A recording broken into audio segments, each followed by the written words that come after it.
I was sent to residential school at the age of 6 years old.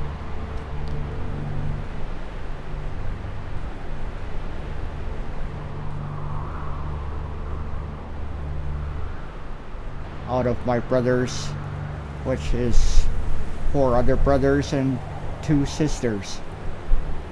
And I was the only one that did not spend very long in residential school.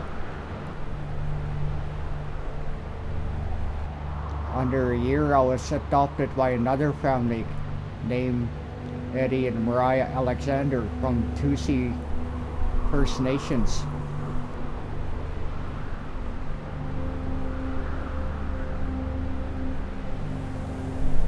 They had a lot of courage and a lot of trust and a lot of patience and respect on how to look after a child compared to how many communities are suffering. They knew how to look after me, to love me, to care for me, and be there for me, support me.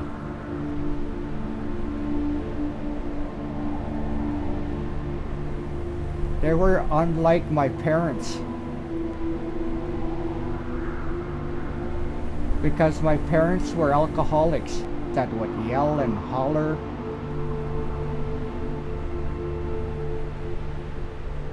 But these 2 didn't. They took it to heart every time I hit them. They took it to heart every time I cried. They took it to heart every time I tried to run away from them. But they kept on bringing me back. Because where we just picked you up from, residential school, is a deadly sickness, a deadly disease. Say if you go back, you will never come alive. You will never come out of it.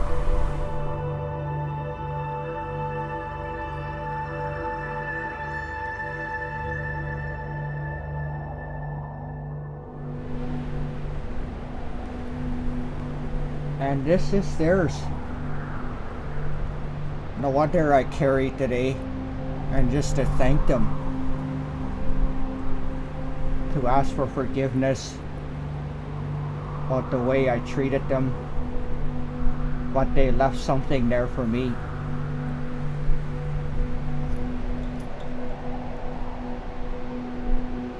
It looks like that's how it is to me when you look at something. It's got a lot of scars, it's got a lot of hurt, it's got a lot of pain, but yet it's me, and yet it resembles me of how strong I am today, of how well-being I took care from them. Mariah and Eddie Alexander, I love you.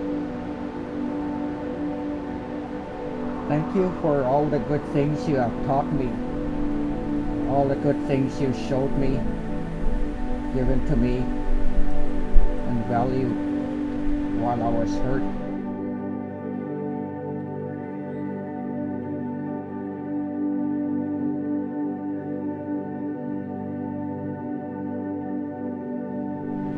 After I lost my adopted parents, Eddie and Mariah Alexander, I had to move back to where my families came from in year 2001 because I could not take it anymore. Losing my adopted parents is just like losing my treasure. It's like losing my teachers. Just like losing everything.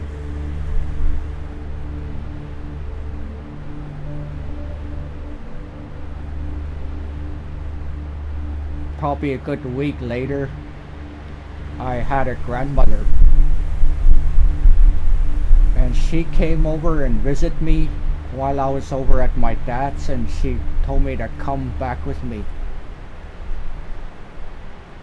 And I went over to her house, and she sat me down.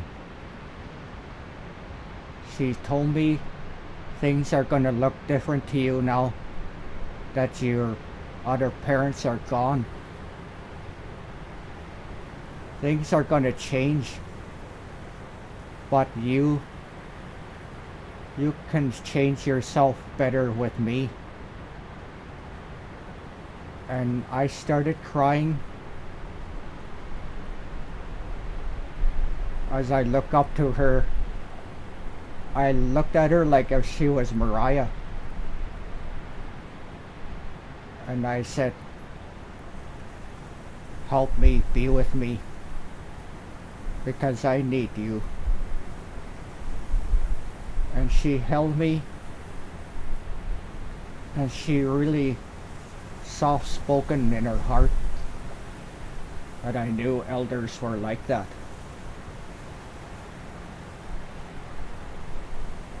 It took a lot of courage and a lot of sense to listen to my granny and to understand and learn about how to live and how to keep going and how to move on and move forward.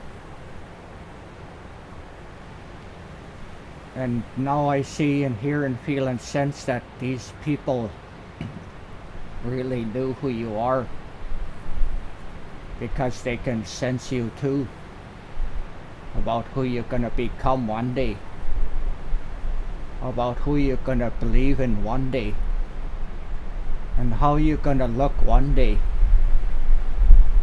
because they really feel it in themselves.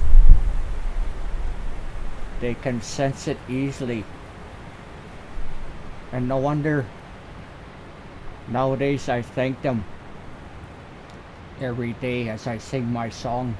I pray to them and give them thanks and honor them and say, am I glad to finally realize everything now and realize where I'm from and where I'm going.